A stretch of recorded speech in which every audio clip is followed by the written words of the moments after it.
Where does creativity come from? What are some strategies to create and think about pushing the limits of what already exists? What are roadblocks to creativity?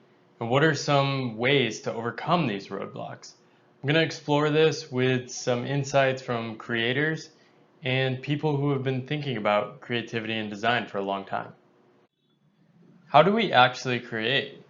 The conventional wisdom says we create like this. We generate ideas out of nowhere and then put them out into the world.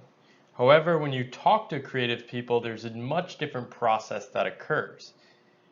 It starts with input.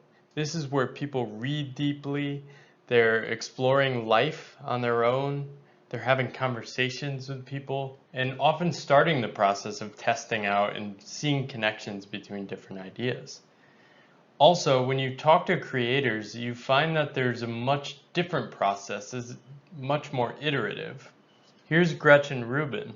You're much more likely to spot surprising relationships and see fresh connections among ideas if your mind is constantly humming with issues related to your work.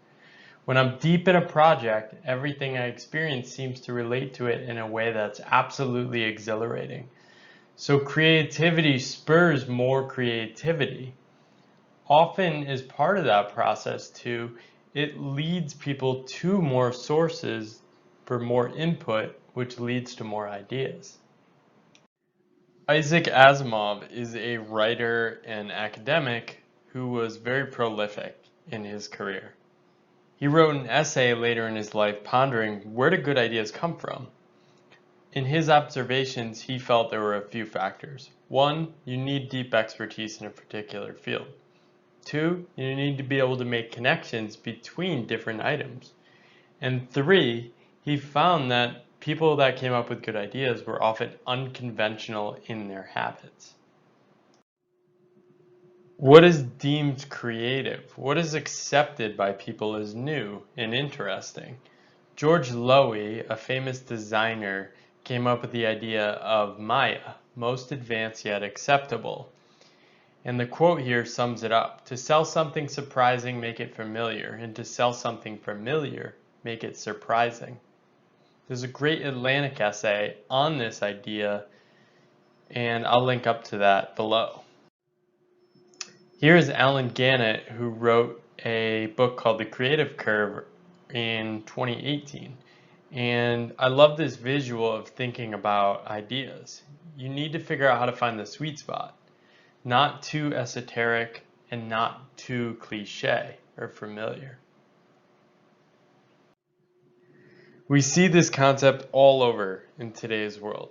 How many times have you heard something like it's the Uber of X, right? In this picture here, it's clearly an orange, but it's surprising. You don't expect an orange to be blue. Familiar yet surprising. Robert Greene wrote a fascinating book and is a tremendously creative person himself. He spent years working on this book, studying deeply, doing research, and trying to unpack what are the steps it takes to become a creative master in one's life.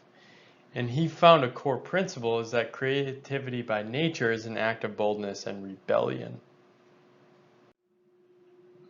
He also identified there are many creative roadblocks. We'll get to these strategies for overcoming these in a second, but it's worth just pondering how these might impact your creative life. Complacency, lack of curiosity and wonder. Conservatism, trying things that worked a couple of years ago that don't work anymore.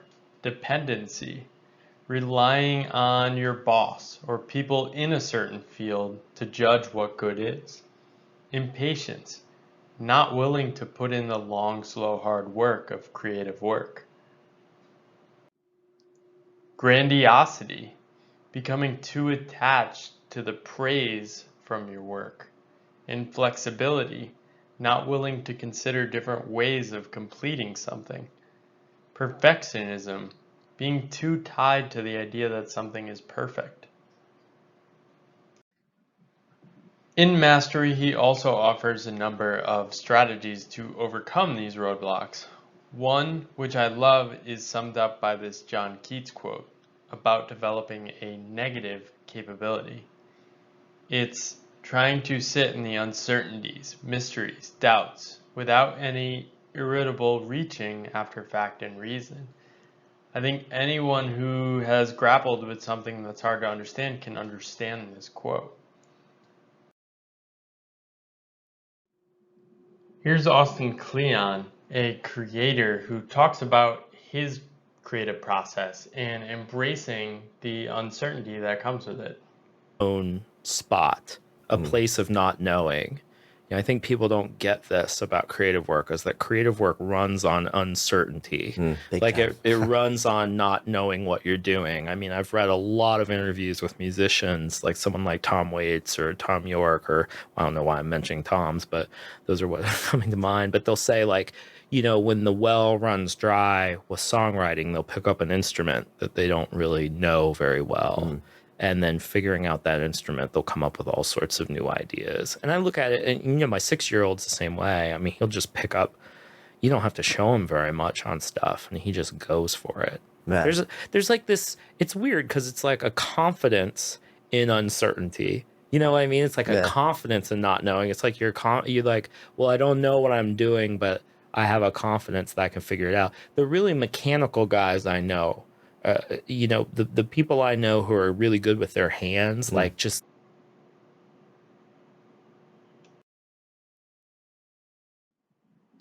Here's Julia Cameron. She says creativity requires faith, and faith requires that we relinquish control. She wrote The Artist's Way, which I haven't personally read, but many people credit to sparking their creative journey to create and put things out in the world.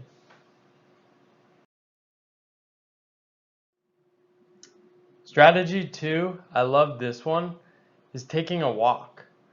Walking opens up the free flow of ideas. This is based on research from Opezzo and Schwartz from Stanford University.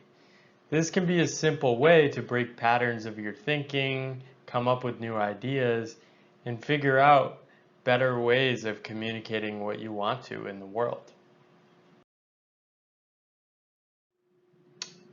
Friedrich Nietzsche famously said, "All true great thoughts are conceived by walking." And he's famous for taking miles upon miles long walks as a way to make sense of what he really thought about the world. Strategy 3 is to change the senses you use. A lot of us absorb information through reading and our eyes. How can you use different senses?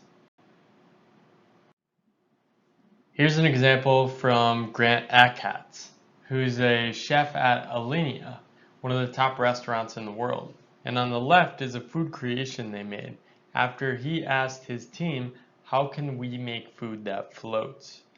This and questions like it have led him and his team to create all sorts of different food creations, such as placemats that you can actually eat and other things like that. There's a great Netflix show about their process and some of the ideas they've come up with, and I'll link that in the notes below as well.